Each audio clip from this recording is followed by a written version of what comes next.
প্রিয় মুসলিম এবং অমুসলিম ভাই ও বোনেরা, আসসালামু আলাইকুম ওয়ারাহমাতুল্লাহি ওয়াবারাকাতুহু। আমাদের স্রষ্টা মহান আল্লাহ তাআলার দয়া, শান্তি ও রহমত আপনাদের উপর বর্ষিত হোক। এই অনুষ্ঠানে স্বাগতম। Ramzan a date with doctor Zakir. আমি আপনাদের হোস্ট ইউসুফ চেম্বার্স। আর আজকে আমাদের আলোচনার টপিক আকাশে চাঁদ দেখা। ডক্টর জাকির, আসসালামু আলাইকুম। ওয়ালাইকুম আসসালাম রহমতুল্লাহ বরকাত। ডক্টর জাকির, আপনি কি প্রথমে আমাদের বলবেন যে একটা ইসলামিক মাসের শুরুটা কিভাবে নির্ধারণ করা হয়? আলহামদুলিল্লাহ, ওয়াসসালাতু ওয়াসসালাম আলা রাসূলিল্লাহ ওয়া আলা আলি ওয়া সাহবিহি আজমাইন, আম্মা বাদ। আউযু বিল্লাহি মিনাশ শাইতানির রাজীম। বিসমিল্লাহির রহমানির রহিম। রব্বি ইশরাহ লি সাদরি ওয়া ইয়াসসির লি আমরি ওয়াহলুল উকদাতাম মিন লিসানি ইয়াফকাহু কাওলি। আপনি দেখবেন, যখনই এই পবিত্র রমজান মাস কাছাকাছি চলে আসে, তখন সবাই এটা নিয়ে কথা বলে, তর্ক করে, যুক্তি দেখায়, বিভিন্ন রকম মতামত দেন যে এই মাস কখন শুরু হয়ে যাবে আর কখন শেষ হবে। এখানে এক একজন এক একভাবে তাদের মতামত জানিয়েছেন। তবে ইসলামিক কোনো মাস শুরু হওয়ার ব্যাপারে যদি কিছু বলেন, আল্লাহ সুবহানাহু ওয়া তাআলা কোরআনে স্পষ্ট করে বলেছেন, এটা নির্ভর করবে শুধুমাত্র আকাশে চাঁদ দেখার উপরে। যখনই আকাশে নতুন চাঁদ দেখবেন, একটা ইসলামিক মাস শুরু হবে। আল্লাহ পবিত্র কোরআনে বলেছেন, সূরা বাকারা অধ্যায় নম্বর 2 আয়াত নম্বর 189, তারা তোমাকে নতুন চাঁদ সম্পর্কে প্রশ্ন করলে বলো, এটা হচ্ছে নির্দিষ্ট কিছু জিনিসের সময় নির্দেশক, মানুষের বিভিন্ন কাজের জন্য এবং হজের জন্য। আল্লাহ স্পষ্ট করে বলেছেন যে তোমরা যখনই নতুন চাঁদ দেখবে, ইসলামিক মাস শুরু হবে। আর মুহাম্মদ সাল্লাল্লাহু আলাইহি সাল্লাম এটা স্পষ্ট করে বলেছেন অনেক সহিহ হাদিসে। একটা হাদিস সহিহ বুখারীতে খণ্ড নম্বর 3 বুক অব ফাস্টিং হাদিস নাম্বার 1909, আবু হুরায়রা রাদিয়াল্লাহু আনহু তিনি বলেছেন, নবী মুহাম্মদ সাল্লাল্লাহু আলাইহি সাল্লাম, আবুল কাসেম উনার আরেকটা নাম, আল্লাহ তার উপর সন্তুষ্ট হন, তিনি বলেছেন যে রোজা রাখবে তোমরা যখন রমজানের নতুন চাঁদ দেখবে। নতুন চাঁদ দেখলে রোজা রাখবে, তার মানে রমজানের শুরু। আর রোজা বন্ধ করবে যখন শাওয়াল মাসের নতুন চাঁদ তোমরা দেখতে পাবে। আর তখন যদি আকাশে মেঘ থাকে, যদি চাঁদ দেখতে না পারো, তাহলে শাবান মাসের 30 দিন পূর্ণ করবে। আর মুহাম্মদ সাল্লাল্লাহু আলাইহি সাল্লাম এই ব্যাপারে খুব সাবধান ছিলেন, বিশেষ করে শাবান মাসের দিনগুলো গুনার বেলায়, যাতে করে তিনি নিশ্চিত হতে পারেন যে কখন রমজান মাস শুরু হচ্ছে। একটা হাদিস আছে সুনান আবু দাউদে খণ্ড নম্বর 2 বুক অব ফাস্টিং হাদিস নাম্বার 2318, হযরত আয়েশা রাদিয়াল্লাহু আনহা তিনি বলেছেন যে মুহাম্মদ সাল্লাল্লাহু আলাইহি সাল্লাম শাবান মাসের দিনগুলো গোনার ব্যাপারে সবচেয়ে বেশি সাবধান থাকতেন। আর যখন তিনি রমজানের নতুন চাঁদ দেখতেন, রোজা রাখা শুরু করতেন। আর যদি তিনি নতুন চাঁদ না দেখতেন, হয়তো আকাশে অনেক মেঘ ছিল, তখন তিনি শাবান মাসের 30 দিন পূর্ণ করতেন। মুহাম্মদ সাল্লাল্লাহু আলাইহি ওয়াসাল্লাম শাবান মাসের ব্যাপারে সাবধান থাকতেন, যাতে করে তিনি সঠিকভাবে জানতে পারেন রমজানের শুরুটা। আর এখানে সাক্ষীর ব্যাপারে যদি বলতে হয়, আকাশে চাঁদ দেখা গেছে কিনা, আমাদের নবী মুহাম্মদ সাল্লাল্লাহু আলাইহি ওয়াসাল্লাম বলেছেন, এটা আছে সুনান আল নিসাইতে বুক অব ফাস্টিং হাদিস নাম্বার 2118, নবী মুহাম্মদ সাল্লাল্লাহু আলাইহি ওয়াসাল্লাম বলেছেন, যদি 2 জন ন্যায়নিষ্ঠ মুসলিম চাঁদ দেখে আর সাক্ষ্য দেয়, তাহলে রোজা রাখো বা রোজা বন্ধ করো। মানে 2 জন ন্যায়নিষ্ঠ মুসলিম যদি চাঁদ দেখে, তাহলে রোজা রাখতে পারেন, রমজান মাস শুরু, অথবা রোজা বন্ধ করবেন, মানে রমজান মাস শেষ। তাহলে 2 জন সাক্ষী লাগবে পবিত্র রমজান মাস শুরু অথবা শেষ করতে গেলে। তবে আরেক দল বিশেষজ্ঞ বলেন যে একজন সাক্ষী যথেষ্ট রমজান মাস শুরু করার জন্য। এটার ভিত্তিতে একটা হাদিস আছে সুনান আবু দাউদে খণ্ড নম্বর 2 বুক অব ফাস্টিং হাদিস নাম্বার 2335। এখানে আব্দুল্লাহ ইবনে উমর রাদিয়াল্লাহু আনহু বলেছেন যে মানুষজন যখন আকাশে চাঁদ দেখছিল, রমজান মাসে নতুন চাঁদ দেখার চেষ্টা করছিল, তখন আমি নবীকে বললাম যে আমি নতুন চাঁদ দেখেছি। নবী রোজা রাখলেন, অন্যদেরকে রোজা রাখার নির্দেশ দিলেন। তাহলে এখানে মাত্র একজন সাক্ষী। আর বেশিরভাগ বিশেষজ্ঞ বলেন রমজান মাস শুরু হওয়ার কথা বললে একজন সাক্ষী যথেষ্ট। দুজন সাক্ষী থাকলে ভালো, তবে একজনই যথেষ্ট। আর রমজান মাস শেষ হওয়ার কথা বললে এখানে দুজন সাক্ষী লাগবে। ডক্টর জাকির, আপনি এখানে সাক্ষীর কথা বললেন। এখন আকাশে চাঁদ দেখার এই ব্যাপারে কোন ধরনের মানুষের দেয়া সাক্ষ্য গ্রহণযোগ্য হবে? আমাদের নবী মোহাম্মদ সাল্লাল্লাহু সাল্লাম বলেছেন, এ কথাটা আগেও আমি বলেছি, সুনান আল নিসাই বুক অব ফাস্টিং হাদিস নাম্বার 2118। প্রিয় নবী বলেছেন যে যদি দুজন ন্যায়নিষ্ঠ মুসলিম যদি তারা চাঁদ দেখে তাহলে রোজা রাখা শুরু করো অথবা রোজা বন্ধ করো। তাহলে এখানে শর্ত হলো দুইজন ন্যায়নিষ্ঠ মুসলিম, তারা হবে আদিল। এখানে আরবি শব্দ আদিল, এর মূল আরবি শব্দ আদল, যার মানে সোজা, যার মানে সরল। এটা হলো অসৎ লোকের বিপরীত।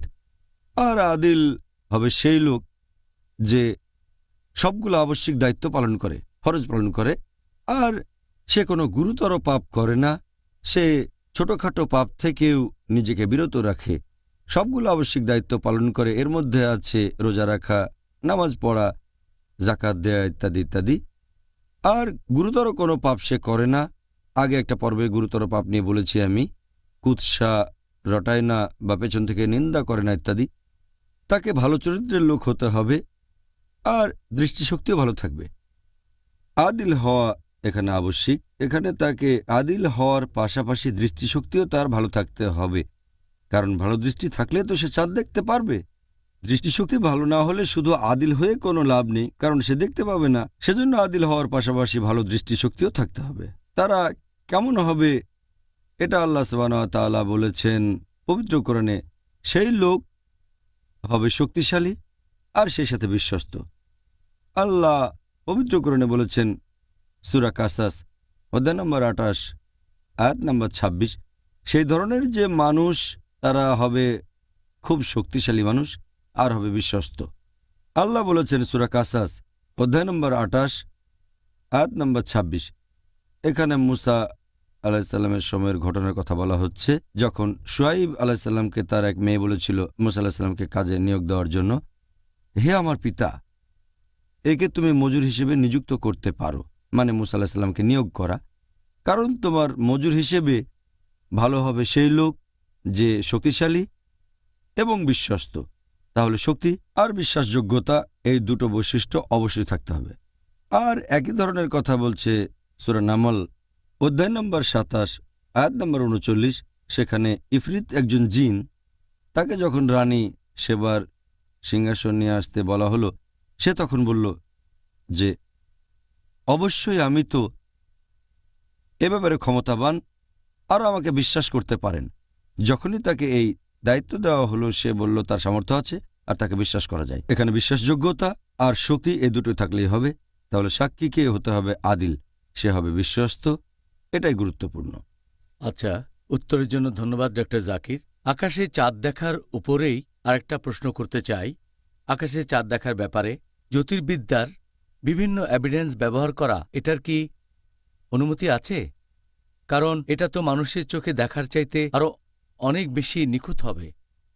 যদি ব্যবহার করেন জ্যোতির্বিদ্যার বিভিন্ন এভিডেন্স বা বিভিন্ন রকম হিসাব নিকাশ আকাশে চাঁদ দেখার জন্য ইসলামিক মাস শুরু বা শেষ করার ব্যাপারে, এরকম সাজেশন অনেকেই অনেক সময় দিয়ে থাকে। এরকম কথা তারাই বলে ইসলাম সম্পর্কে যাদের জ্ঞান খুবই কম। কারণ জ্যোতির্বিদ্যার বিভিন্ন হিসাব নিকাশের ব্যাপারে যদি বলতে হয়, আমাদের নবীর আমলেও এই জিনিসগুলো ছিল। এই সাজেশন শুধু এখন দেওয়া হচ্ছে এমন নয়, এই সাজেশন এমনকি নবীর আমলেও দেওয়া হয়েছিল। আর হাদিস পড়লে আমরা জানতে পারবো নবী এ সম্পর্কে কি বলেছেন। হাদিসটা আছে সহিহ বুখারীতে খণ্ড নম্বর 3 বুক অব ফাস্টিং হাদিস নাম্বার 1913। এখানে ইবনে ওমর রাদিয়াল্লাহু আনহু তিনি বলেছেন যে নবী সাল্লাল্লাহু আলাইহি সাল্লাম বলেছেন যে আমরা হলাম একটা নিরক্ষর জাতি, আমরা কোনো হিসাব করি না বা কোনো হিসাব রাখি না। রোজার মাস সম্পর্কে এটা বলেছেন। তার মানে আমরা জ্যোতির্বিদ্যার এভিডেন্স বা কোনো হিসাব নিকাশ ব্যবহার করি না যখন ইসলামী কোনো মাস শুরু অথবা শেষ করি। আর নবী বললেন যে ব্যাপারটা শুধু এরকম, 3 বার তিনি এরকম করলেন, 1 2 3, তৃতীয়বার এক হাতে 4টা আঙ্গুল। তার মানে এটা হয় 29 দিন, নয়তো 3 বার এরকম করলেন এভাবে, তার মানে 30 দিন। নবী বলেছেন আমরা জ্যোতির্বিদ্যার এভিডেন্স ব্যবহার করি না বা জ্যোতির্বিদ্যার হিসাব নিকাশ ব্যবহার করি না। এছাড়া আরও একটা হাদিস, এটা আছে সুনান আবু দাউদে, খণ্ড নম্বর 2, বুক অব ফাস্টিং, হাদিস নম্বর 2313। এখানে ইবনে উমর রাদিয়াল্লাহু আনহু বলা হয়েছে যে তিনি রোজা রেখেছেন, আশেপাশের অন্যরাও ছিল, আর তিনি জ্যোতির্বিদ্যার উপর নির্ভর করেননি, জ্যোতির্বিদ্যার হিসাব নিকাশের উপর। তাহলে বুঝতে পারছেন যে আমরা আকাশে চাঁদ দেখব আমাদের নিজের চোখ দিয়ে, এটা গুরুত্বপূর্ণ। আর শেখ ইবনে তাইমিয়া বলেছেন, যখন নবী মুহাম্মদ সাল্লাল্লাহু আলাইহি সাল্লাম বলেছেন যে আমরা হলাম একটা নিরক্ষর জাতি, নবী এখানে আসলে আমাদের প্রশংসাই করেছেন, উম্মার প্রশংসা। এখানে বলেছেন আমরা খুব সরল, আমরা অন্য কিছুর উপর নির্ভর করি না, আকাশের চাঁদ আমরা নিজের চোখে দেখতে চাই। এটা তার উম্মাকে নিচে নামাচ্ছে না, বরং আমাদের উপরে তুলছে। আমরা সহজ সরল একটা ধর্ম মেনে চলছি। আমাদের নবী মুহাম্মদ সাল্লাল্লাহু আলাইহি সাল্লাম এই হিসাব ব্যবহার করতে চাননি, কারণ এই ধর্ম অনুসরণ করে চলবে সাধারণ মানুষেরা। তিনি চাননি যে কোনো ইসলামিক মাস কখন শুরু বা শেষ হবে এই সিদ্ধান্ত নেয়ার ক্ষমতাটা সামান্য কিছু মানুষের থাকবে। সেটা ঠিক না বলে সেটা পরের কথা। এটার ভিত্তিতে বলা যায় আকাশে চাঁদ দেখার ব্যাপারে জ্যোতির্বিদ্যা ব্যবহার করা হয় না। আমরা আকাশের চাঁদ দেখব শুধু আমাদের নিজের চোখে, সেটা দেখেই ইসলামিক মাস শুরু বা শেষ করব। এছাড়াও মানুষজন আরবি ভাষা আর ইসলাম সম্পর্কে অনেক কম জানে বলে এরকম ভাবে। ইবনে তাইমিয়া আরও বলেছেন যে আরবি শব্দ হিলাল এর মানেটা হচ্ছে আকাশে চাঁদ দেখা বা ঘোষণা করা। আকাশে চাঁদ থাকার পরও যদি দেখা না যায় আর ঘোষণা না করে, তাহলে তার মানে নতুন মাস শুরু হয়নি। যদিও আকাশে চাঁদ আছে, তবে যেহেতু লোকজন দেখতে পায়নি, তারা ঘোষণা করেনি, নতুন মাস শুরু হবে না। এছাড়াও মাস শব্দটার আরবি হচ্ছে সাহার, এর মূল আরবি শব্দটা হচ্ছে আশার, যার মানে খ্যাতি। তার মানে যদি এটা বিখ্যাত না হয় অথবা মানুষ সেটা না জানে, নতুন মাস শুরু হয়নি। অনেক মানুষ ভাবে যদি আকাশে চাঁদ থাকে, আশেপাশের মানুষ সেটা জানুক বা না জানুক, দেখুক বা না দেখুক, সেটা ব্যাপারটা বিখ্যাত হোক বা না হোক, নতুন মাস শুরু না। মানুষ এই নতুন চাঁদ দেখবে আর এর ব্যাপারে জানতে পারবে এলাকার লোকজন, তখন এখানে সঠিক আরবি শব্দটা সাহার। মানুষ যে ব্যাপারে জানে তখন বলা যায় ইসলামিক মাস শুরু হয়েছে। এটার ভিত্তিতে বলা যায় যে জ্যোতির্বিদ্যার বিভিন্ন এভিডেন্স হোক সঠিক বা ভুল, এখানে তার কোনো গুরুত্ব নেই। লোকজন নিজের চোখে দেখবে, ঘোষণা করবে, সবাই এটা জানলে নতুন মাস শুরু হবে। আমি আশা করছি আমাদের দর্শকরাও ব্যাপারটা এখন বুঝতে পারছেন। আপনি যখন শব্দটার মূল অর্থটা বললেন, সুবহানাল্লাহ, এটাই তো সবচেয়ে লজিক্যাল। এখন কেউ যদি জ্যোতির্বিদ্যার বিভিন্ন এভিডেন্স ব্যবহার করে চাঁদ দেখেছে বলে সাক্ষ্য দেয়, সেই সাক্ষ্য গ্রহণ করাটা কি সঠিক বলে গণ্য করা হবে? কথা আগেও বলেছি যে জ্যোতির্বিদ্যা ব্যবহার করে রমজান মাসের শুরু আর শেষ বের করা এটা সম্পূর্ণ ভুল। এমনকি মুসলিমরা চাঁদ দেখেছে এটা নিশ্চিত করতেও জ্যোতির্বিদ্যার বিভিন্ন এভিডেন্স ব্যবহার করাটা পুরোপুরি ভুল। আর এর পেছনে অনেক কারণ আছে। 1 নম্বর পয়েন্ট, যদি জ্যোতির্বিদ্যার এভিডেন্স মুসলিমদের কথার বিরুদ্ধে যায়, তার মানে আমরা ন্যায়নিষ্ঠ মুসলিমদের সন্দেহ করছি, আর ন্যায়নিষ্ঠ মুসলিমকে সন্দেহ করাটা কোরআন হাদিসের বিরুদ্ধে যায়। 2 নম্বর পয়েন্ট, যদি জ্যোতির্বিদ্যার এভিডেন্স মুসলিমদের কথার বিরুদ্ধে যায়, তাহলে আমাদের ইবাদতের কিছু কাজ বাতিল হয়ে যাবে, এটা অনেক সমস্যা তৈরি করবে। আর 3 নম্বর পয়েন্ট, এটাই সবচেয়ে গুরুত্বপূর্ণ, এটা আমাদের নবীর কথার বিরুদ্ধে যায়, নবীর নির্দেশের বিরুদ্ধে। নবী বলেছেন আমরা হলাম একটা নিরক্ষর জাতি, আমরা জ্যোতির্বিদ্যার এভিডেন্স বা হিসেব নিকাশ ব্যবহার করি না। নবীর কথার বিরুদ্ধে এটাই সবচেয়ে বড় কারণ, তাই এটা থেকে দূরে থাকতে হবে। 4 নম্বর পয়েন্ট, আল্লাহ পবিত্র কোরআনে বলেছেন সূরা নিসা অধ্যায় নম্বর 4 আয়াত নম্বর 171, লা তাগলু ফি দীনিকুম, তোমাদের দিনের ব্যাপারে বাড়াবাড়ি করো না, বাড়াবাড়ি করবেন না। আর আমাদের নবী মুহাম্মদ সাল্লাল্লাহু আলাইহি ওয়াসাল্লাম বলেছেন, এটা আছে সুনান আল নিসাইতে, বুক অব মানাসিকাল হজ, হাদিস নাম্বার 3059। নবী বলেছেন তোমরা অতিরঞ্জিত করো না, কারণ অতীতে অনেক মানুষ ধ্বংস হয়েছে শুধু অতিরঞ্জনের কারণে। ইহুদিদের কথা বলেছেন, পবিত্র কোরআনে ইহুদিদের ব্যাপারে বলছে, যদি অতিরঞ্জন করো তোমরা ধ্বংস হয়ে যাবে। আল্লাহ যেটা বলেছেন, নবী যেটা বলেছেন সেটা মেনে চলেন। যদি খুব বেশি অতিরঞ্জন করেন তাহলে ধ্বংস হয়ে যাবেন। আর এছাড়াও শেষ কারণ, মানুষ এটা বুঝতে পারে না যে নবী বলেছেন যে যখন তোমরা নতুন চাঁদ দেখবে রোজা রাখা শুরু করবে, আবার নতুন চাঁদ দেখে রোজা রাখা বন্ধ করবে। এই হাদিসটা আমরা আগেও বলেছি, সহিহ বুখারী খণ্ড নম্বর 3 বুক অব ফাস্টিং হাদিস নম্বর 1909। আকাশে চাঁদ নিজের চোখে দেখতে হবে। সত্যিকারের রোজা শুরু হবে যখন নিজের চোখে চাঁদ দেখবে, অথবা অন্য কোনো মুসলিম দেখে সেটা সবাইকে জানিয়ে দেয়। যদি চোখে না দেখা যায়, যদি সবাই সেটা না জানে, তাহলে সত্যিকারের রোজা শুরু হয়নি। এখানে জ্যোতির্বিদ্যার ব্যাপারটা আসছে কোত্থেকে? এছাড়াও আপনারা দেখবেন এই হাদিসটার উল্লেখ আছে সহিহ মুসলিমে খণ্ড নম্বর 2 বুক অব ফাস্টিং হাদিস নাম্বার 2393, যে একবার একজন সাহাবা তখন ওমরা করছিলেন, আর মক্কায় পৌঁছানোর আগে তার চলার পথে একটা জায়গায় তিনি চাঁদ দেখলেন। দেখে মনে হলো সেটা 2-3 দিনের পুরনো চাঁদ। পরে তিনি দেখা করলেন ইবনে আব্বাস রাদিয়াল্লাহু আনহুর সাথে। তাকে ঘটনার বর্ণনা দিয়ে বললেন, তোমরা তো এখন রোজা রাখছো, কিন্তু চাঁদ দেখে তো মনে হলো সেটা 2-3 দিনের পুরনো। তখন ইবনে আব্বাস রাদিয়াল্লাহু আনহু বললেন যে রোজা রাখা শুরু করবে যখন নতুন চাঁদ দেখবে। যদি চাঁদ দেখা না যায়, এমন হতেই পারে চাঁদ মেঘের আড়ালে আছে, তাহলে পুরো 30 দিন। এ থেকেই বোঝা যাচ্ছে যে আমাদের কোনোভাবে জ্যোতির্বিদ্যার উপর নির্ভর করার দরকার নেই। চোখে দেখা গুরুত্বপূর্ণ, আর সেটা মানুষজনকে জানানো গুরুত্বপূর্ণ। তাহলে পবিত্র রমজান শুরু হবে। যদি চাঁদ দেখা না যায়, মানুষ না জানে, মাস শুরু হবে না।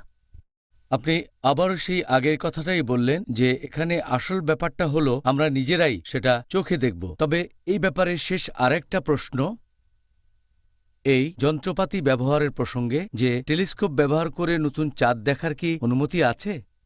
টেলিস্কোপ ব্যবহার করে চাঁদ দেখার কথা যদি বলেন, এটার অনুমতি আছে, কারণ এখানে আপনার চোখ ব্যবহার করছেন। টেলিস্কোপ দিয়ে দেখতে আপনার আরও সুবিধা হবে।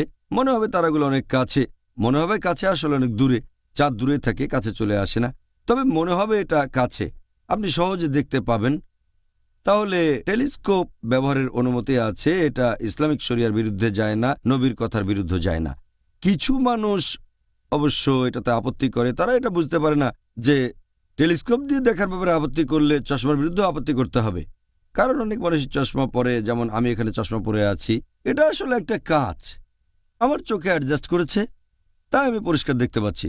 যদি টেলিস্কোপ নিয়ে আপত্তি করেন, তাহলে তো চশমা নিয়ে আপত্তি করতে হবে। টেলিস্কোপ যন্ত্রটার মধ্যে কিছু থাকে, লেন্স, বিশেষ ধরনের কাঁচ, এতে করে দেখতে সুবিধা হয়। তাহলে যদি নিজের চোখ দিয়ে দেখেন, এরকম সাহায্য নিলে কোনো সমস্যা নেই। তাই বিশেষজ্ঞগণ সবাই একমত, যদি টেলিস্কোপ ব্যবহার করতে চান তাহলে করতে পারেন। এতে হয়তো পার্থক্য হবে, তবে খুব বেশি পার্থক্য হবে না, কারণ চাঁদ খালি চোখেই দেখা যায়, আর আকাশে মেঘ থাকলে টেলিস্কোপ দিয়েও দেখতে পাবেন না। যদি আপনার দৃষ্টিশক্তি ভালো থাকে, তাহলে তো খালি চোখেই আকাশে চাঁদ দেখতে পাবেন। তবে কেউ ব্যবহার করতে চাইলে করতে পারে, অনুমতি আছে। এটাই যুক্তিসঙ্গত। ডক্টর জাকির, একজন লোক একটা দেশে রোজা শুরু করল, তারপর সে অন্য আরেকটা দেশে আসলো। পরের দেশে রোজা শুরু হয়েছে প্রথম দেশটার আরও 2 দিন পরে। এখন সে যেই দেশে আছে সেখানকার নিয়ম অনুযায়ী বাকি রোজাগুলো পালন করবে। এরকম হলে তাকে তখন রোজা রাখতে হবে 31 বা 32 দিন। এখন এটা করা কি সঠিক হবে? যদি এমন কারো কথা বলেন যে রোজা শুরু করেছে এক দেশে, তারপর সে আরেকটা দেশে চলে গেল, হয়তো সেখানে রোজা শুরু হয়েছে 2 দিন পরে, আর সেই লোক ভ্রমণ করে যে দেশে এসেছে সেখানেই তার রোজা শেষ করবে, তাহলে এখানে সে রোজা রাখছে 31 দিন অথবা 32 দিনের মতো। সে কি নতুন দেশের নিয়মে রোজা রাখবে, নাকি যে দেশে শুরু করেছিল সে দেশের নিয়মে? সেখানকার রোজা শেষ হলে তার রোজা শেষ হবে। এই প্রশ্নের ব্যাপারে যদি বলতে হয়, এ ব্যাপারে আল্লাহর রাসূল স্পষ্ট করে বলেছেন। এই হাদিসটা আছে সহিহ বুখারীতে খণ্ড নম্বর 3 বুক অব ফাস্টিং হাদিস নম্বর 1907 আর 1909, যে নবী বলেছেন নতুন চাঁদ দেখলে রোজা রাখা শুরু করবে, আবার নতুন চাঁদ দেখলে রোজা রাখা বন্ধ করবে। এছাড়া আরও একটা হাদিস উল্লেখ করা হয়েছে তিরমিজিতে বুক অব ফাস্টিং হাদিস নম্বর 697। আমাদের প্রিয় নবী বলেছেন, রোজার দিনে সবাই একসাথে রোজা রাখবে, রোজা রাখা বন্ধ করার সময় সবাই একসাথে বন্ধ করবে। আর কোরবানির দিনে সবাই একসাথে কোরবানি দেবে। তার মানে এই কাজগুলো আমরা করব সবাই মিলে জামাতের সাথে, একা একা করতে পারবো না।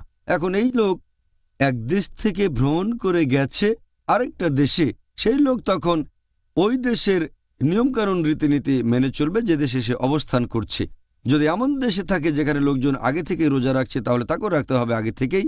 আর যদি এমন দেশে যায় যেখানে রোজা হচ্ছে দেরি করে, রমজান মাস হয়তো 2 দিন পরে এসেছে, তাদের সাথেই কন্টিনিউ করবে। যদিও তাকে 1-2 দিন হয়তো রোজা বেশি রাখতে হবে, তারপরেও কন্টিনিউ করবে, কারণ তাকে জামাতের সাথে থাকতে হবে, লোকজনের সাথে থাকতে হবে। এমন না যে অন্য কোনো লোক রোজা আছে কিন্তু সে রোজা নেই, জামাতের সাথে তাকে রোজা থাকতে হবে। সেই দেশের লোকজন যেভাবে পালন করছে তাকেও সেটা সেভাবেই পালন করতে হবে। যদিও 2-1 দিন রোজা বেশি থাকতে হতে পারে, রমজান মাস 29 বা 30 দিন হতে পারে, তবে আমরা হাদিস মেনে চলব যে রোজা রাখো যখন সব মানুষ রোজা রাখছে, আর রোজা রাখা বন্ধ করার সময় সবাই একসাথে বন্ধ করবে। তাহলে কন্টিনিউ করবেন আর বন্ধ করবেন তখনই যখন অন্যরা বন্ধ করছে, যদিও তাকে 2-1 দিন বেশি রাখতে হতে পারে। একইভাবে একজন লোক যদি রোজা অবস্থায় ভ্রমণ করে আরেকটা দেশে যায়, হয়তো সেখানে সূর্যাস্ত হয় 2 ঘন্টা পরে, তাহলে রোজা থাকবে 2 ঘন্টা আরো বেশি। বলতে পারবে না যে ওই দেশে তো সূর্যাস্ত হয় সন্ধ্যা 6টায় আর এখানে রাত 8টায়, আমি 6টাতে ইফতার করব না।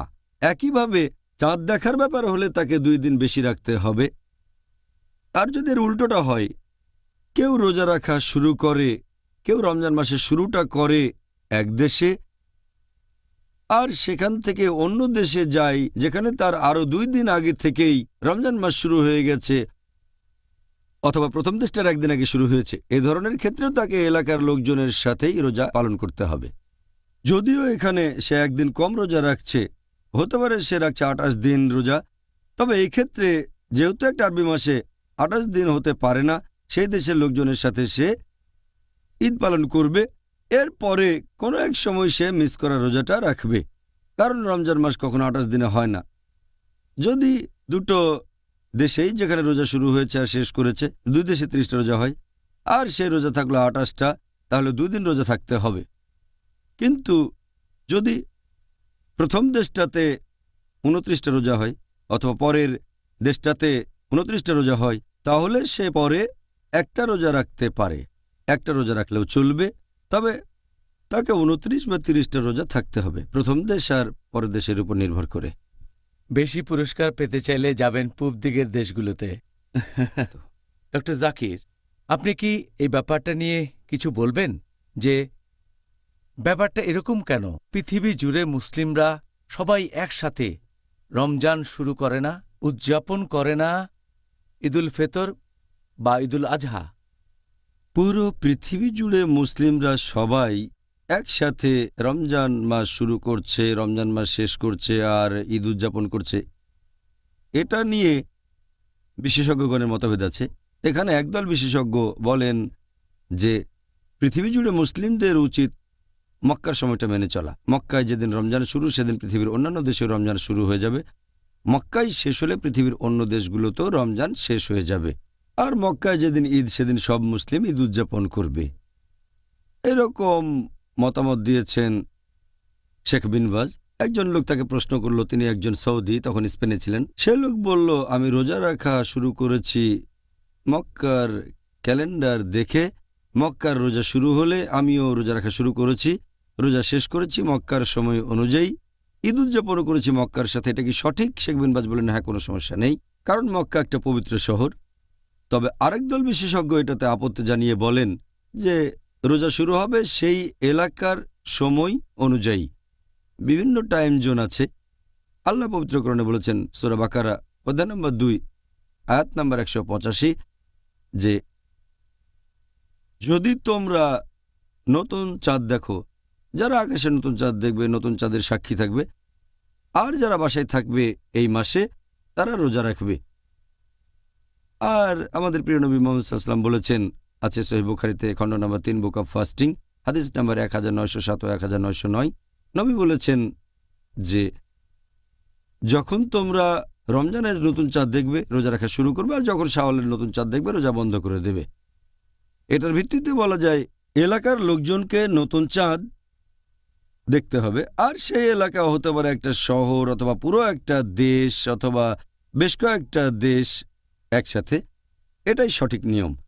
আর শেখ ইবনে তাইমিয়া বলেছেন যে সবাই একসাথে পালন করতে পারবে না, পৃথিবীর সব মুসলিম একসাথে রোজা রাখতে পারবে না।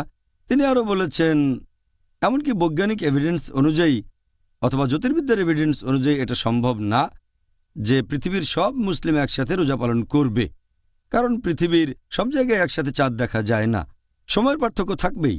তাই এটা বলা অযৌক্তিক যে সবাই একসাথে রোজা রাখবে। আর আমাদের নবী মুহাম্মদ সাল্লাল্লাহু আলাইহি ওয়াসাল্লাম বলেছেন, এটা আছে তিরমিজিতে বুক অব ফাস্টিং হাদিস নাম্বার 697, যে তোমরা রোজা রাখবে যখন সবাই রোজা রাখবে, আর তোমরা রোজা ভাঙবে যখন সবাই রোজা ভাঙবে। আর কোরবানি যাদের অন্য সবাই কোরবানি দেয়, তাহলে যদি সেই এলাকার লোকজন রোজা রাখে তাহলে আপনিও রোজা রাখবেন। আর সেই এলাকার লোকজন হোক সেটা কোনো শহর বা কোনো দেশ, তারা রোজা ভাঙবে, আপনিও রোজা ভাঙবেন।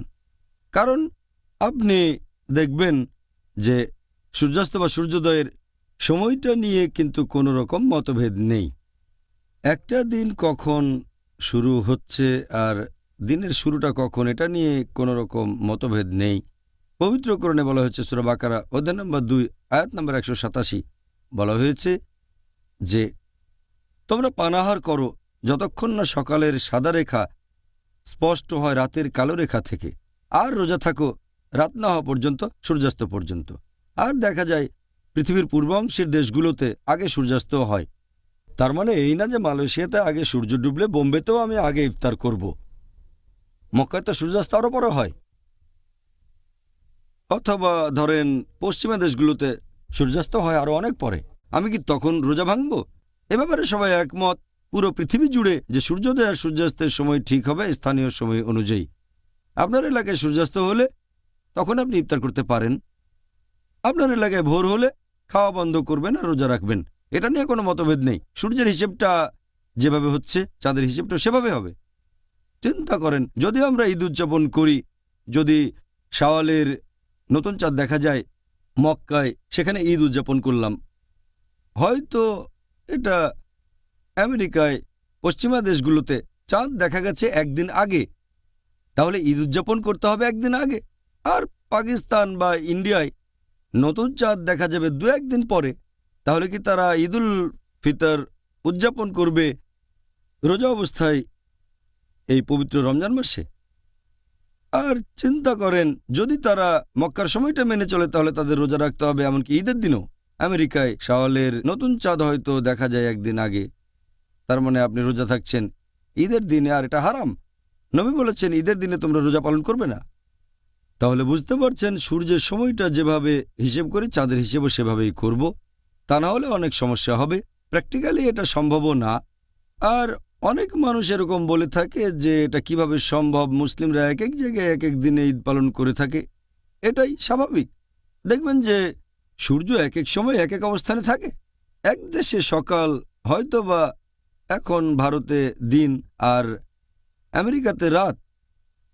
আপনি বলবেন না ওখানে রাত আর এখানে দিন কেন, ওখানে রাত কিন্তু এখানে সকাল। বলবেন না যে ও এটা কি বোকামি, মুসলিমরা একতাবদ্ধ না। কারণ ব্যাপারটা আসলে এরকমই, সূর্যের হিসেব এক এক জায়গায় এক এক রকম, আর পৃথিবীর চারপাশে সূর্যের সময়ের যে হিসেবটা তাতে পার্থক্য 24 ঘন্টা, 0 মিনিট থেকে 24 ঘন্টা। দেখতে হবে আপনার এলাকাটা কোন দ্রাঘিমা রেখায় পড়েছে। দ্রাঘিমা রেখা একই হলে সময়টাও একই থাকবে। আর পৃথিবীকে ভাগ করা হয়েছে 360 ডিগ্রিতে, 360টা দ্রাঘিমা রেখা। প্রত্যেকটা রেখার মধ্যে পার্থক্য হলো 4 মিনিট। যদি 15টা দ্রাঘিমা রেখা অতিক্রম করেন তাহলে সময়ের পার্থক্য হবে 1 ঘন্টা। 360কে 4 দিয়ে গুণ করলে হবে 1440 মিনিট, মানে পুরো একটা দিন। পৃথিবী এরকম টাইম জোনে ভাগ করা। আর এখন আমরা আমাদের সুবিধার জন্য যেটা করি, যদিও ভারতের এলাকার মধ্যে 15 ডিগ্রি দ্রাঘিমা রেখা আছে, তারপরে সময়টা কমন একটা সেন্টার পয়েন্ট ধরে বলে যে ধরে নিচ্ছে এখানে বোম্বে বা গুজরাট ভারতের এক প্রান্ত আর আসাম হলো ভারতের আরেকটা প্রান্ত। এক জায়গায় তারা একই সময় মেনে চলে একটা সেন্ট্রাল সময় ধরে। তবে অনেক দেশে যেমন আমেরিকা, এগুলো আয়তনে অনেক বড়, 30 ডিগ্রির চেয়েও বেশি হবে। সময়ের পার্থক্য হতে পারে 2 ঘন্টা, তবে সেখানে আনুমানিক 4টা টাইম জোন আছে। লস অ্যাঞ্জেলেসে যে সময় সেটা নিউ ইয়র্কের চেয়ে 2 ঘন্টা আগে, তাহলে পার্থক্য আছে। এখন চিন্তা করেন এই লোক নিউ ইয়র্ক থেকে লস অ্যাঞ্জেলেসে যাচ্ছে সে ভাবতে পারে 2 ঘন্টা আগে ইফতার করব, তবে টাইম জোনগুলো এভাবে ভাগ করা। আমরা সবাই অভ্যস্ত। মানুষজন আসলে এটা বুঝতে পারে না যে চাঁদের বৈজ্ঞানিক এভিডেন্সের কথা বললে নতুন চাঁদ দেখতে পাবেন 2-1 দিন আগে পরে, এটাই বৈজ্ঞানিক। এটা সম্ভব না যে পৃথিবীর সব জায়গাতেই নতুন চাঁদ দেখা যাবে একদিনে, এটা অসম্ভব, এটা অবৈজ্ঞানিক। আমি এক বিজ্ঞানীর সাথে কথা বলেছিলাম যিনি জ্যোতির্বিদ্যা বিশেষজ্ঞ, লন্ডনে দেখা হয়েছিল। তিনি বলেছেন যে 2-1 দিন হচ্ছে কমন, অনেক সময় পার্থক্যটা হয়ে যায় 3 দিনের। নতুন চাঁদ দেখা পৃথিবীর এক প্রান্ত থেকে আরেক প্রান্তে পার্থক্যটা 3 দিনেরও হতে পারে, আর কখনো কখনো পার্থক্যটা 4 দিনেরও হয়ে যেতে পারে। এরকম হতে পারে হয়তো 1000 বছরে একবার। তিনি অনেক হিসেব করেছিলেন, আমি সব বুঝতে পারিনি। তবে এমনিতে 2-1 দিনের পার্থক্যটা খুবই কমন, এটা বৈজ্ঞানিক। নতুন চাঁদ পৃথিবীর সব জায়গা থেকে একই দিনে দেখা যাবে না, যেমন সূর্য সব জায়গা থেকে একই রকম দেখায় না। এখানে মানুষজন বুঝতে পারে না যে পৃথিবীর সব জায়গাতে রোজা পালন একসাথে অবৈজ্ঞানিক, আর সেটা অনাস্তামিকও হবে। কারণ এখানে সাক্ষী লাগবে 2 জন লোক চাঁদ দেখলে আমাদের নবী বলেছেন সে এলাকার লোক তখন রোজা পালন করবে। আমরা সুবিধার জন্য যেটা করতে পারি, কয়েকটা শহরের লোক চাঁদ দেখার একটা জায়গা ঠিক করে নেবে, অথবা পুরো দেশের জন্য নতুন চাঁদ দেখার একটা বিশেষ জায়গা থাকবে, অথবা বেশ কয়েকটা দেশ তারা একই এলাকায় থাকলে এরকম করা যেতে পারে। তবে পৃথিবী জুড়ে একসাথে সম্ভব না, আর এটা অবৈজ্ঞানিক। আমি শেখ ইবনে তাইমিয়া আর শেখ ওতাইমির সাথে একমত। তারা বলেছেন এটা সম্ভব না যে পৃথিবীর সব জায়গায় একই দিনে নতুন চাঁদ দেখা যাবে। আচ্ছা, জাজাকাল্লাহ খায়ের। তাহলে ডক্টর জাকির, আপনার উত্তর থেকে বুঝতে পারলাম যে এক দেশ থেকে আরেকটা দেশের সময় আলাদা হতে পারে আকাশে চাঁদ দেখার ব্যাপারে, যে ঈদ কবে শুরু হবে আর রমজান কখন শুরু বা শেষ হবে। আলহামদুলিল্লাহ। এই ব্যাপারে নিয়মটা কি যে একই শহরের মধ্যে সময়টা আলাদা হচ্ছে ঈদের ব্যাপারে আর রমজানে? একই শহরে ঈদের সময় আলাদা, এই ব্যাপারে নবী মুহাম্মদ সাল্লাল্লাহু আলাইহি ওয়াসাল্লাম স্পষ্ট করে বলেছেন। এই হাদিসটা উল্লেখ করা হয়েছে তিরমিজিতে, বুক অব ফাস্টিং, হাদিস নম্বর 697। নবী সাল্লাল্লাহু আলাইহি ওয়াসাল্লাম বলেছেন, রোজা রাখবে সেই দিন যেদিন সবাই রোজা রাখছে, পুরো মুসলিম সম্প্রদায় রোজা রাখছে। আর তোমরা রোজা ভাঙবে যখন অন্য সবাই রোজা ভাঙবে। আর কোরবানি দেবে যেদিন সবাই কোরবানি দিচ্ছে, সবাই যেদিন কোরবানি দেবে। তার মানে কাজগুলো করতে হবে একসাথে। এক শহরের মধ্যে কোনো পার্থক্য থাকবে না, কারণ একটা শহর অত বড় হবে না যে চাঁদ দেখার সময়টাও বদলে যাবে। চাঁদ দেখার জায়গাটা অন্তত একটা শহরের এলাকা জুড়ে হবে। আমি এমন কোনো শহরের কথা জানি না যেটা অত বড় যে চাঁদ দেখার দিনটাও বদলে যাবে। বেশ কয়েকটা শহর একসাথে হয়ে চাঁদ দেখার একটা কমন জায়গা ঠিক করতে পারে, অথবা পুরো একটা দেশ, আগেও বলেছি, এক জায়গা ঠিক করতে পারে, অথবা হতে পারে পাশাপাশি অবস্থিত কয়েকটা দেশের চাঁদ দেখার জায়গাটা কমন হতে পারে। আর যদি কোনো শহরের কথা বলেন সেখানে চাঁদ দেখার একটা জায়গা থাকবে, এখানে পার্থক্য হবে না।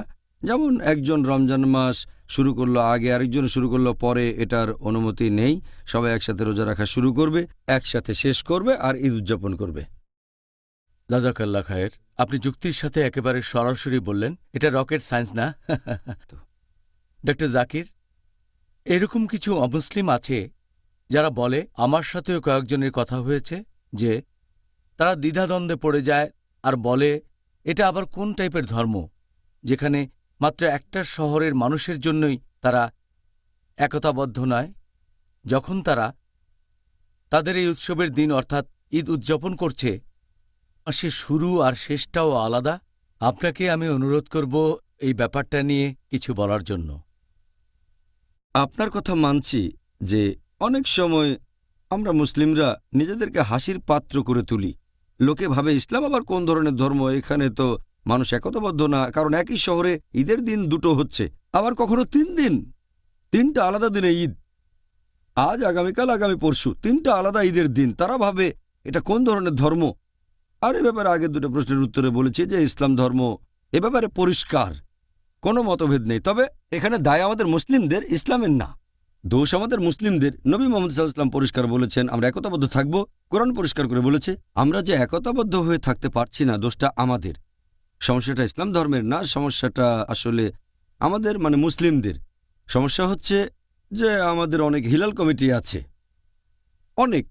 একটা শহরে হয়তো 3-4টা হিলাল কমিটি, অথবা অনেক জায়গায় হিলাল কমিটি হয়তো একটা, তবে অনেকগুলো সাবডিভিশন, প্রত্যেকটা আলাদা গ্রুপ।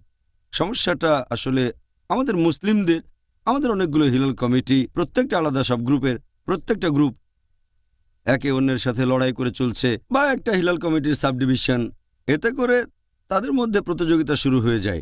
এরকম ঘটনা পৃথিবীর অনেক দেশেই হয়, হতে পারে সেটা আমেরিকা বা ইংল্যান্ডে হতে পারে, অথবা হতে পারে পাকিস্তান, ভারতে, আর বোম্বেতে এরকম অনেকবার হয়েছে যে ঈদ উদযাপন করা হচ্ছে দুটো আলাদা দিনে, অনেক সময় 3 দিনও হয়েছে। আর তাদের মধ্যে দ্বন্দ্ব দেখা দেয়। যদি সাক্ষী হয় এক হিলাল কমিটির সদস্য, অন্য হিলাল কমিটির লোকজন তখন ক্ষেপে যায়। তারা এভাবে চিন্তা করে যে আমরা আগে ঘোষণাটা দেব। এক কমিটি যদি আগে ঘোষণা দিয়ে ফেলে, আবার আরেক কমিটি বিপক্ষে যায়, প্রমাণ করতে চায় তারাই সঠিক, দেখাতে চায় কাদের অনুসারীর সংখ্যা বেশি। এটা একটা বড় ফিতনা।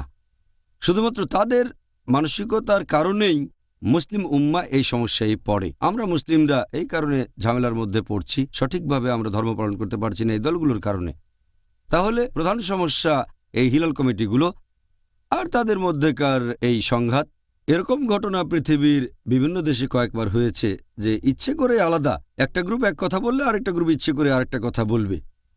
তাই আমাদের মুসলিমদের একত্রিত হওয়া উচিত। আর সমস্যা নেই, মুসলিম উম্মার মঙ্গলের জন্য আরও সহনশীল হব আমরা, আর সবাই এক প্ল্যাটফর্মে চলে আসব। যার ইগো বেশি সে নেতা হোক, কোনো সমস্যা নেই। আমরা সবাই মিলে একসাথে উদযাপন করব ঈদ। আমাদের নবী বলেছেন রোজা রাখবে যখন সবাই রোজা রাখে, রোজা ভাঙবে যখন সবাই রোজা ভাঙছে, আর ঈদ উদযাপন করবে যখন সবাই উদযাপন করছে। তাই আমরা আরও সহনশীল হব আর সবাই একসাথে থাকব, সবাই একসাথে উদযাপন করব। তাহলে সমস্যাটা থাকবে না, তা না হলে এই সমস্যার কোনো সমাধান হবে না। আর আগে দুটো আলাদা দিন থাকতো, তৃতীয় দিনটা এসেছে কারণ অনেকে সৌদি আরবের সময় মেনে চলে। এ ব্যাপারে আমি আগেও বলেছি। এখন অনেকে বলে যে আমরা সৌদি আরবের সময় মেনে চলবো, এটা আরেকটা সমস্যা। এটা নতুন চালু হয়েছে আর অনেকে মেনে চলছে। আপনারা দেখবেন যে কানাডাতে, ইংল্যান্ডে, আমেরিকাতে এখন 3 দিন ঈদ হয়। স্থানীয় হিলাল কমিটিগুলো ঝগড়া বিবাদ তো একটা সমস্যা, আবার কেউ বলছে সৌদি আরবের সময় মানবো, এটা আরেকটা সমস্যা। এতে করে সমস্যা আরও বেড়েই চলেছে। আমরা মুসলিমরা একসাথে থাকবো। আল্লাহ পবিত্র কোরআনে বলেছেন সূরা আলে ইমরান অধ্যায় 3 আয়াত 103, ওয়াতাসিমু বিহাবলিল্লাহি জামিআ ওয়ালা তাফারাক্কু। তোমরা আল্লাহর রজ্জু শক্ত করে ধরো, পরস্পর বিচ্ছিন্ন হও না। আর সেটা পবিত্র কোরআন এবং সহিহ হাদিস। আমরা সেটা শক্ত করে ধরবো, বিচ্ছিন্ন হব না। সুবহানাল্লাহ। আমরা সেই যুক্তি মেনে চলব যেটা মানতেন রাসূলুল্লাহ সাল্লাল্লাহু আলাইহি সাল্লাম যখন তিনি কালো পাথর বসিয়েছিলেন। এরকম ঠিক যুক্তি বলেছেন। মানলে সবার জন্যই সেটা ভালো আর হবে। আপনারা দেখবেন মধ্যপ্রাচ্যের দেশগুলোতে এই সমস্যাটা খুবই সামান্য। যেমন সৌদি আরবে মাত্র একটা কমিটি, তারা যেটা বলে সবাই সেটা মেনে চলে। আর সৌভাগ্যের কথা, সৌদি আরবের আশেপাশের দেশ যেমন আরব আমিরাত, বাহরাইন, সৌদি আরবের নিয়ম তারা মেনে চলে, কারণ এই দেশগুলোর অবস্থান একই এরিয়ায়। দেশগুলো খুব বড় না, সেখানে কোনো সমস্যা নেই। হাসির পাত্রও তারা হচ্ছে না। তারা ঈদ পালন করে একসাথে। যেদিন ঘোষণা হয় সেদিনই সবাই পালন করে। রমজান ঘোষণা হলে সবাই একসাথে রোজা রাখে। এরাই সেরা উদাহরণ মধ্যপ্রাচ্যের দেশগুলো। আমরা মুসলিমরা যারা অমুসলিম দেশে আছি, আমাদের সমস্যা আছে। আমরা মানুষকে দেখাতে চাই, ভুল খোঁজার চেষ্টা করে, এটা একটা সমস্যা। আমরা মধ্যপ্রাচ্যের দেশগুলো দেখে শিখতে পারি। আলহামদুলিল্লাহ তারা একতাবদ্ধ, তারা সবাই একমত, অন্তত আকাশে নতুন চাঁদ দেখার ব্যাপারটা নিয়ে। ইনশাআল্লাহ আমাদের তরুণ সমাজকে এ ব্যাপারে শিক্ষিত করে তুলতে হবে, কারণ তারাই পরবর্তীতে ইনশাআল্লাহ একদিন এই দায়িত্বটা নেবে ইনশাআল্লাহ। তাহলে ডক্টর, আমাদের ইন্টারভিউ পর্বের সময় আসলে শেষ হয়ে গিয়েছে। এখন আমরা দর্শকদের প্রশ্ন নিয়ে আলোচনা করব, যার টপিক হচ্ছে আকাশে চাঁদ দেখা। তাহলে আপনার কাছে আমার প্রথম প্রশ্ন পাঠিয়েছেন আমাদের পিস টিভির একজন দর্শক, যে মুসলিমরা সৌর ক্যালেন্ডার ব্যবহার না করে চান্দ্র ক্যালেন্ডার ব্যবহার করে কেন? আমাদের চান্দ্র বছর মেনে চলার অনেকগুলো কারণ আছে, আর সৌর বছরের বদলে চান্দ্র বছর মেনে চললে অনেক উপকারও পাওয়া যায়। আল্লাহ পবিত্র কোরআনে বলেছেন সূরা বাকারা অধ্যায় নম্বর 2 আয়াত নম্বর 179, লোকে নতুন চাঁদ সম্পর্কে প্রশ্ন করলে বলো এটা হচ্ছে বেশ কিছু নির্দিষ্ট সময়ের নির্দেশক। এটার প্রয়োজন মানুষের দৈনন্দিন জীবনে বিভিন্ন কাজ এবং হজের সময়। তাহলে চান্দ্র ক্যালেন্ডারে আপনি দেখবেন যে প্রত্যেক বছরে সময় আর জলবায়ু, যদি সৌর ক্যালেন্ডার মেনে চলতাম তাহলে রমজান বা হজ পড়তো সবসময় এক সিজনে। সৌর ক্যালেন্ডারের কোনো একটা বিশেষ তারিখ সবসময় একই সিজনে থাকবে, এটা বদলাবে না। কিন্তু যদি চান্দ্র ক্যালেন্ডার মেনে চলেন, এখানে একটা বিশেষ তারিখ এক এক বছরে এক এক সিজনে থাকবে। সৌর বছর আর চান্দ্র বছরের মধ্যে পার্থক্য হচ্ছে 11 দিন। এটা আনুমানিক। চান্দ্র বছরে সৌর বছরের চেয়ে 11 দিন কম থাকে। তাহলে যদি সৌর ক্যালেন্ডার মেনে চলেন ধরেন কোনো দেশে রমজান মাস পড়ল শীতকালে, 16 বছর মানলে রমজান সবসময় শীতকালে হতো। যদি পৃথিবীর একটা দেশে রমজান হয় গ্রীষ্মকালে, তাহলে পুরো পৃথিবীতে হতো গ্রীষ্মকালে। এতে অনেক অসুবিধা হতো। অনেকে আল্লাহর কাছে অভিযোগ জানাতো যে কেন এমন দেশে জন্মালাম যেখানে রমজান হয় শুধু গ্রীষ্মকালে। আবার কেউ বলবে, ও ভালোই তো, রমজান সবসময় শীতকালে। কিছু লোক সারা জীবন রোজা রেখে যাবে বেশি সময় ধরে, আবার কেউ রাখবে অল্প সময়। যখন চান্দ্র ক্যালেন্ডার মেনে চলছি, আনুমানিকভাবে 33 বছর পার হলে দেখবেন যে রমজানের বিভিন্ন মাসগুলো সব সিজনেই পড়েছে। কখনো রমজান হবে গ্রীষ্মকালে, আবার কখনো শীতকালে, কখনো শরৎকালে, কখনো দিনগুলো ছোট হবে, আবার কখনো দিন বড় হবে, অথবা সারা জীবন ধরে একই রকম পাবেন। আর এটা আলহামদুলিল্লাহ বৈজ্ঞানিক। চান্দ্র ক্যালেন্ডার ব্যবহার করলে সুবিধা বেশি। হজ পাবো সব সিজনে, রমজান পাবো সব সিজনে, ঈদও পাবো সব সিজনে। তখন আর কেউ আল্লাহর কাছে অভিযোগ করবে না। আর মুসলিমরা বিভিন্ন সময় সবগুলো সিজনেই রমজান মাস পাবে, রোজা রাখতে পারবে, ঈদও উদযাপন করতে পারবে। তাই সৌর ক্যালেন্ডারের বদলে চান্দ্র ক্যালেন্ডারের ব্যবহার বেশি সায়েন্টিফিক। জাজাকাল্লাহ। ডক্টর জাকির, পরের প্রশ্ন, এটার কি অনুমতি আছে যেসব মুসলিম কোনো অমুসলিম দেশে বসবাস করে তারা একটা কমিটি তৈরি করবে যেটা নতুন চাঁদ দেখাটা নিশ্চিত করবে রমজান, শাওয়াল, জিলহজ মাসের জন্য? যদি হিলাল কমিটি করার কথা বলেন, মানে চাঁদ দেখা কমিটি, কোনো অমুসলিম দেশে শুধু অনুমতি না, এটা করাই সবচেয়ে ভালো। অথবা হতে পারে এটা আবশ্যিক যে একটা কমিটি থাকবে। যদি সেই দেশে অনেক মুসলিম বাস করে তাহলে মুসলিমরা একত্রিত হবে, এটা মুস্তাহাব। এটা করলে ভালো। একটা হিলাল কমিটি তৈরি হবে যাতে করে সেই এলাকার মুসলিমরা হোক, সেটা আমেরিকা অথবা হোক ইংল্যান্ড অথবা ভারত, এসব দেশে অবশ্য কমিটি আছে। তবে এটা আগেও বলেছি, হিলাল কমিটি একতাবদ্ধ থাকবে, সবাই আলাদা হয়ে যাবে না। হিলাল কমিটি থাকবে একটা, অনেকগুলো কমিটির কোনো প্রয়োজন নেই। তা না হলে ঈদ হবে আলাদা দিনে, এটা আগেও বলেছি। হিলাল কমিটি থাকবে, তবে থাকবে একটা যারা কোরআন সুন্নাহ মেনে চলে। জাজাকাল্লাহ খায়ের এই উত্তরের জন্য। পরের প্রশ্ন, আর এটাই আজকের অনুষ্ঠানের শেষ প্রশ্ন। রমজান মাসের শুরুতে নতুন চাঁদ দেখার ব্যাপারে কোনো মহিলার সাক্ষ্য কি গ্রহণ করা যেতে পারে? যদি চাঁদ দেখার ব্যাপারে কোনো মহিলার সাক্ষ্য গ্রহণ করার কথা বলেন, এটা নিয়ে মতভেদ আছে। যেমন হানাফি মাযহাবের মতে যদি দিনটা মেঘাচ্ছন্ন হয় তাহলে মহিলার সাক্ষ্য গ্রহণ করা যেতে পারে। হাম্বলীদের মতেও মহিলাদের সাক্ষ্য গ্রহণ করা যাবে। শাফি মাযহাবের একটা দলও এই ব্যাপারে একমত। তবে শাফিদের আরেক দল বলে মহিলার সাক্ষ্য গ্রহণ করা যাবে না। আর মালিকি সবাই বলে মহিলার সাক্ষ্য গ্রহণ করা যাবে না। দুই দল বিশেষজ্ঞ, একদল বলে গ্রহণ করা যাবে, আরেক দল বলে যে গ্রহণ করা যাবে না। আর শেখ উতাইমি রাদিয়াল্লাহু আনহু বলেছেন যে মহিলাদের সাক্ষ্য গ্রহণ করা যাবে না। এজন্য কারণও দেখিয়েছেন। তিনি বলেছেন যে পবিত্র কোরআনে বলা হয়েছে দুইজন ন্যায়নিষ্ঠ সাক্ষী। এই আরবি শব্দটা আছে তিরমিজির একটা হাদিসে, বুক অব ফাস্টিং হাদিস নাম্বার 2118, বলা হয়েছে শাহিদাইন। তিনি বলেছেন মহিলারা হবে শাহেদা, এটা শাহিদ না। এই কথার ভিত্তিতে তিনি বলেছেন যে মহিলাদের সাক্ষ্য গ্রহণ করা যাবে না। আরেকটা দলের বিশেষজ্ঞ বলেন গ্রহণ করা যাবে। আর আরবি ভাষার ব্যাপারে যদি বলতে হয়, অনেক সময় পুরুষবাচক শব্দ দিয়ে মহিলাদেরকেও বোঝানো হয়। তাই অনেকে এরকম কথা বলেন, যেমন প্রথম দলের বিশেষজ্ঞ বলেন এখানে শব্দটার উপরে গুরুত্ব দেওয়া হয়েছে, বলা হয়েছে শাহিদাইন, তাই মহিলাদের সাক্ষ্য হবে না। আর যেসব বিশেষজ্ঞ বলেন যে মহিলার সাক্ষ্য গ্রহণ করা যাবে, তারা বলেন যদি কোনো মহিলাকে জিজ্ঞেস করি যে আমাদের কিবলা কোন দিকে, সেই মহিলা দিক দেখিয়ে দেবে, আমরাও মেনে চলব। নামাজের সময় নিয়েও জিজ্ঞেস করতে পারি। বিদেশে হয়তো কোনো মহিলাকে জিজ্ঞেস করলেন যে এখানে নামাজের সময় কখন, মহিলার সময়টা বললে আপনিও মেনে নেবেন। এটা মানতে পারলে চাঁদ দেখাটা মানতে পারবো না কেন? এটাই তাদের যুক্তি।